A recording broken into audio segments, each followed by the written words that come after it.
बस शिंगार वैली के सरदार और आम आदमी में यही फर्क है, वो बोला। लेकिन तुम आम आदमी तो नहीं मालूम होते। मैंने उसके अना को उबारने के लिए कहा। खान बाबा तुमसे खलवत में बातें कर रहा था। आम शिंगारी तुम्हारा एहतराम करते हैं, तुम खान बाबा के मुकर्रबीन में से मालूम होते हो।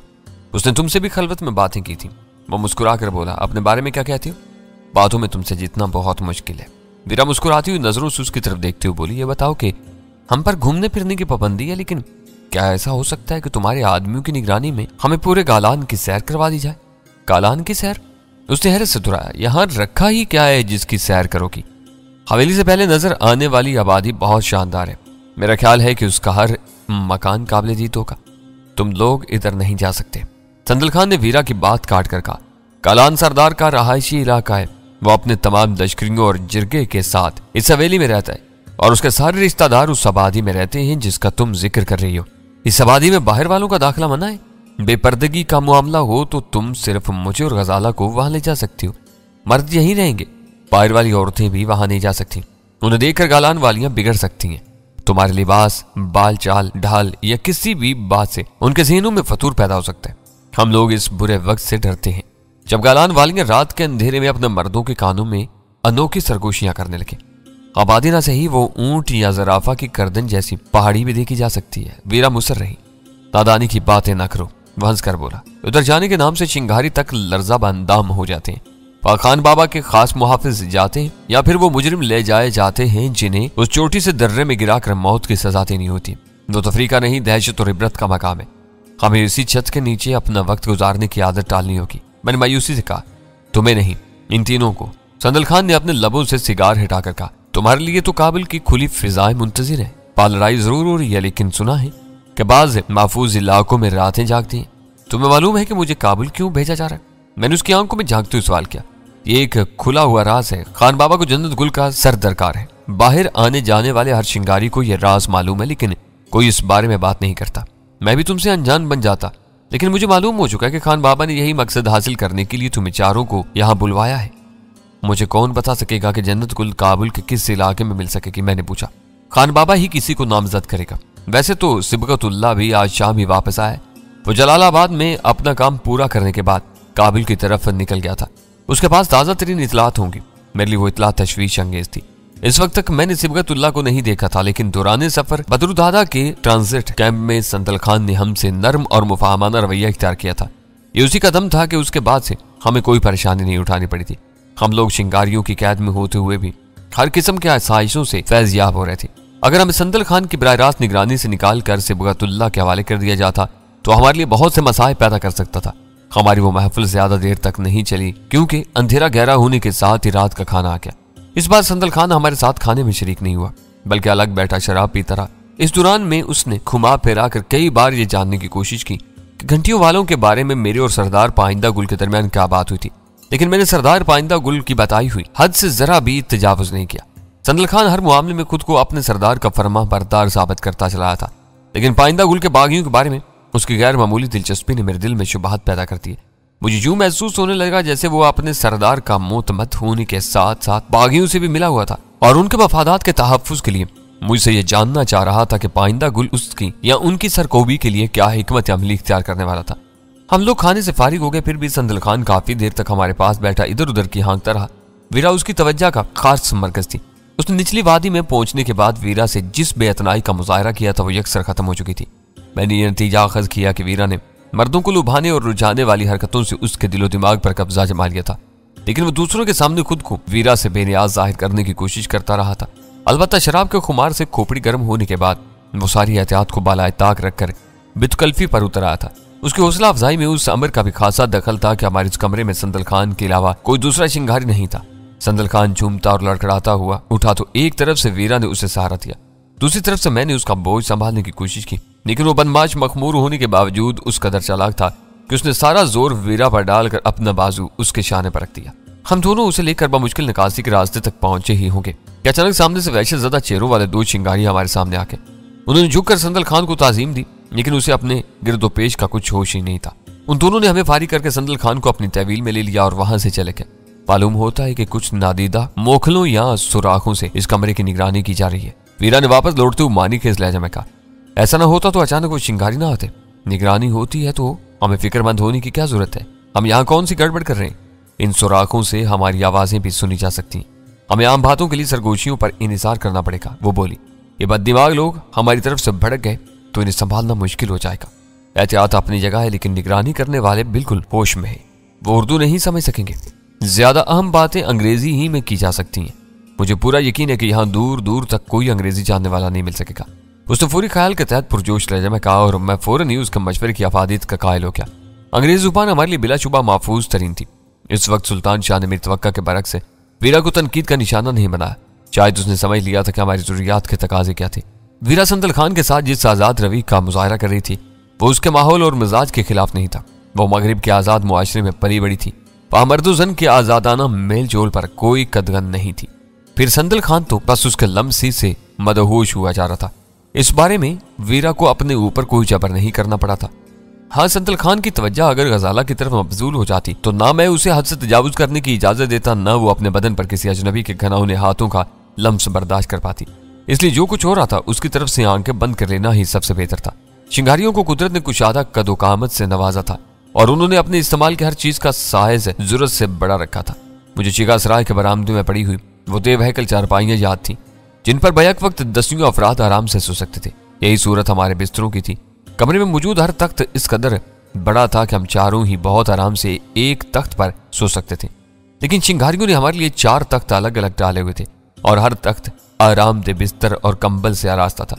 सोने का मरला आया तो मैंने तजवीज पेश की कि हम सिर्फ 2 तख्त इस्तेमाल करें ताकि किसी नागाहानी मुसीबत की सूरत में आपस का राब्ता बरकरार रहे। अलग अलग सोने में यह खराबी थी कि किसी एक पर कोई आ पड़ता तो दूसरों को उसके अंजाम की भनक भी न मिल पाती। यह नहीं हो सकता। मेरी तजवीज सुनते ही वीरा सनक गई। तुम दोनों आखिर मियाँ बीवी को एक तख्त बल्कि एक ही बड़े कंबल में लेट कर सो जाओगे। शायद तुम खुद भी यही चाह रहे हो। शराब और बुरगन गजाओं को कहीं ना कहीं तो असर दिखाना ही है। मगर यह नामुमकिन है कि मैं सुल्तान शाह के साथ हूं। मैं लानत भेजता हूं तुम्हारे साथ सोने पर। सुल्तान शाह ने भड़क कर उसकी बात काटी। तुम्हारे साथ बिस्तर का इस्तिरा करने से बेहतर तो यह होगा कि मैं खुले आसमान के नीचे किसी पथरीली चट्टान पर रात गुजार दूं। मैं तुम पर बिल्कुल भरोसा नहीं करता। तुमने आज दिन भर शराब नोशी की है, अब तो रोज ऐसा ही होगा। वीरा सीना तान कर बोली, ये कैसे हो सकता है कि मैं खान बाबा की तरफ से आने वाली बोतल को खाली ना करूं? हम दोनों का अलग अलग सोना ही बेहतर रहेगा। तुम मेरी पूरी बात सुने बगैर आपस में उलझ रहे हो। मैंने सख्ती के साथ कहा। मैंने ये राय खुद गर्जी के तहत पेश नहीं की थी। तुम गजाला के साथ सोगी, मैं सुल्तान शाह के साथ तख्त पर रात बसर करूंगा। मर्दाना और जनाना बिस्तर अलग होने के बाद किसी को कोई शिकायत नहीं होनी चाहिए। वो दोनों हैरत से मेरी शक्ल देखने लगे। उन्हें यकीन नहीं आ रहा था कि मेरी तजवीज इतनी सादा और सहल हो सकती है। तुमने हमारे एतराज के बाद कलाबाजी खाई है, वीरा ने बेअतबारी से कहा। पर तुम वही सोच रहे थे जो मैंने समझा था।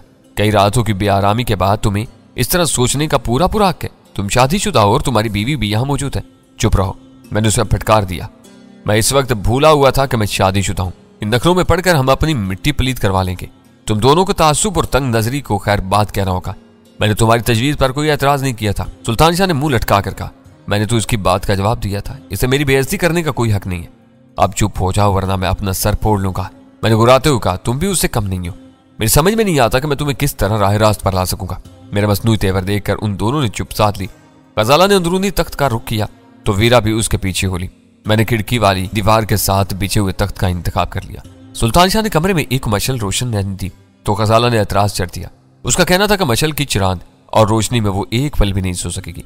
उसके फरमाइश पर कमरे में मुकम्मल अंधेरा कर दिया गया और सुल्तान शाह खिड़की से आने वाली हल्की हल्की रोशनी के सहारे मेरे तख्त पर आ गया। मैं तख्त पर चित लेटा हुआ अपने ख्यालों में गुम था। सुल्तान शाह कुछ देर तक बेचैनी से करवटें बदलता रहा, फिर मेरे कान के नीचे मनमनाया, तुमने गजाला को वीरा के साथ सुलाकर बहुत अक्लमंदी की है। तुम क्यों भूल रहे हो कि वो वीरा नहीं फरजाना है? मैंने फाड़ खाने वाले लहजे में आहिस्ता से कहा। जो मुंह में आता है वो बकते चले जाते हो। कभी तो अपनी अक्ल पर भी थोड़ा सा जोर दे लिया करो। मैं मानता हूं कि कभी कभी मुझसे गलती हो जाती है, लेकिन जब से हम गालान पहुंचे तुम बहुत चिड़चिड़े हो गए। इस वक्त तुम मुझे आराम से भी समझा सकते थे। उसने शिकवा किया। मैं सारी उम्र तुम्हें समझाता और सिखाता रहूंगा।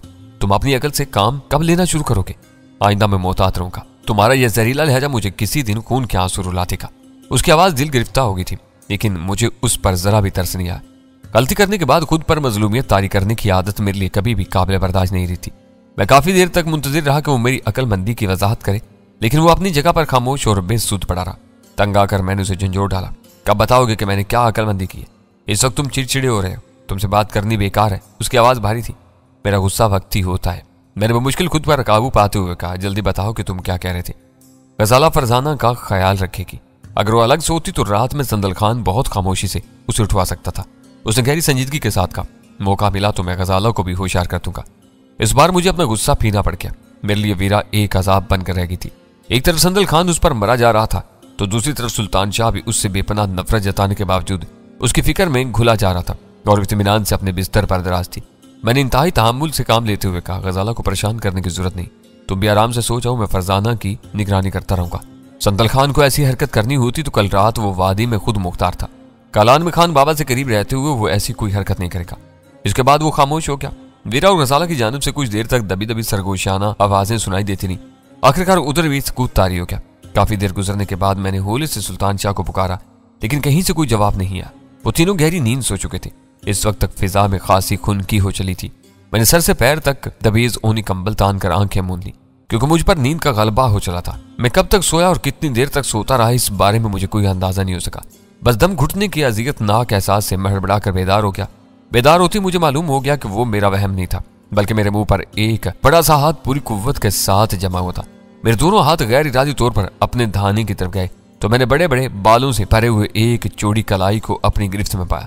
चोर मत करना, हम तुम्हारे दोस्त हैं, घंटियों वाले। मेरे कान में खफीफ और नामानूस से बनबनाहट गूंजी और मेरे रोंगटे खड़े हो गए। मेरे अंदाजे के मुताबिक उन लोगों ने मुझ तक पहुंचने में हैरतनाक तेजी से काम लिया था। वो सरदार पाइंदा गुल के बागी थे। सरदार को उनका कोई नामो निशान नहीं मिल रहा था, लेकिन उसकी अपनी छत के नीचे एक बागी मुझ तक पहुंचने में कामयाब हो गया था। मुझे नायत भोंडे अंदाज में गहरी नींद से बेदार किया गया था, मगर वो सूरत हाल इस कदर लर्जा खेज थी कि मेरे जहन ने फौरन ही बहुत तेजी के साथ काम करना शुरू कर दिया। अगर वो वाकई घंटियों वालों का कोई आदमी था तो हमारे लिए निजात की राह पैदा होने का इम्कान सामने आ सकता था, लेकिन वो सरदार पाइंदा गुल की कोई चाल भी हो सकती थी। अगर वो इस तरह मेरा इम्तिहान लेना चाह रहा था तो शख्स से ताउन पर आमादगी का नतीजा हम सब के लिए तबाहकुन हो सकता था। वो पूरी कुव्वत से मेरा दहाना बंद किए मेरे किसी जवाबी रद्द-ए-अमल का मुंतजिर था। गलत फैसला या मेरा गलत जवाब इसी लम्हे हमारी तकदीरों के फैसले कर सकता था। मेरे पास बिल्कुल भी वक्त नहीं था। मैंने एक सेकंड के 1000वें हिस्से में उस इम्कान का तजिया किया और फिर अपने सर को असबात में हिला दिया। मेरे दहाने को उस वहशाना गिरफ्त से फौरन ही आजादी मिल गई। मैंने चंद गहरे गहरे सांस लिए तो मुझे अपनी सांसों की आवाज उस कमरे में गूंजती हुई महसूस हुई। कमरे में गहरा सकूत तारी था। वो तीनों बेखबर सो रहे थे। बिस्तर छोड़कर बेआवाज कदमों से मेरे पीछे चले आओ। गर्म गर्म सांसों के लम्स के साथ मेरे बाएं कान में वही बनबनाहट सुनाई थी। यहाँ का चप्पा चप्पा मेरा देखा भाला है। तख्त पर से उठते हुए मेरे दिल में ख्याल आया कि मैं कोनी मार कर सुल्तान शाह की नींद खराब कर दूं, लेकिन मैंने वो इरादा फौरन ही मुस्तरद कर दिया। सुल्तान शाह बुखलाहट में गैर जरूरी आवाज भी निकाल सकता था और पूरा खेल बिगड़ सकता था। मैंने उस पुरस्कार अजनबी की बात मानकर जो संगीन खतरा मोल लिया था उसे आखिरी नतीजे तक पहुंचाने के लिए जरूरी था कि किसी मुदाखलत के बगैर उसे अपनी कार्रवाई मुकम्मल करने का मौका दिया जाए। आखिर में जो कुछ भी सामने आता उसकी रोशनी में मैं कोई भी हंगामी फैसला कर सकता था। मैं तख्त से नीचे उतरा तो मेरा दिल कन पट्टियों में धड़कता हुआ महसूस हो रहा था और मौसम में खनकी होने के बावजूद मेरे बदन के मसामों से पसीना फूट पड़ा था। मेरे लिए सबसे ज्यादा परेशान कुन बात यह थी कि नाजुक लम्हात में हथियार के नाम पर मेरे पास एक पुराना ब्लेड तक नहीं था, जबकि मैं हर तरफ से दुश्मन की भारी मुसल्ला और खून आशाम नफरी में घिरा हुआ था। मेरी या पुरस्कार अजनबी की किसी भी आहट या लग्जिश के नतीजे में वो ख्वाबनाक माहौल बिगड़ता तो दर दीवार से निकलने वाले खूनखार चिंगारी मुझे लम्हा भर में ठिकाने लगा सकते थे। इस कमरे के दरवाजे से बाहर कदम रखते हुए मैं खौफ ज़दा था। मुझे डर था कि कहीं खुफिया सुराखों से निगरानी करने वाले अचानक सामने ना आ जाए, लेकिन वो भी शायद सोए हुए थे। मुझदेव कामत साय के पीछे राहदारी में निकल आया, मगर कहीं से कोई नमूदार नहीं हुआ। हर तरफ मौत का सन्नाटा तारी था। हमारे कमरे में खिड़की होने की वजह से बाहर से थोड़ी बहुत रोशनी अंदर आ रही थी, लेकिन राहदारी में असेबी सन्नाटे के साथ ही पुरहोल अंधेरा भी फैला हुआ था, जिसमें उस आदमी का हेवला एक तारीख तर धब्बे की सूरत में मुतहरक नजर आ रहा था। मुझ पर नजरें जमाए चंद कदम के फासले से पंजों के बल उसके पीछे चल रहा था। अचानक वो एक जगह बाएं तरफ घुमा और अंधेरे में तहलील हो गया। लम्हा भर के लिए मैं चकरा कर रह गया। उसे शायद मेरे रद्द-ए-अमल का अंदाजा था। वो एक मरतबा फिर नजर आया, फिर दोबारा गायब हो गया। इस बार मैं बढ़कर उस मकाम पर पहुंचा तो मुझे बाएं तरफ एक खला नजर आया और मैं घूम कर उसमें दाखिल हो गया। वो एक तंग सी कोठड़ी थी। वो आगे किसी चीज पर झुका हुआ काम कर रहा था।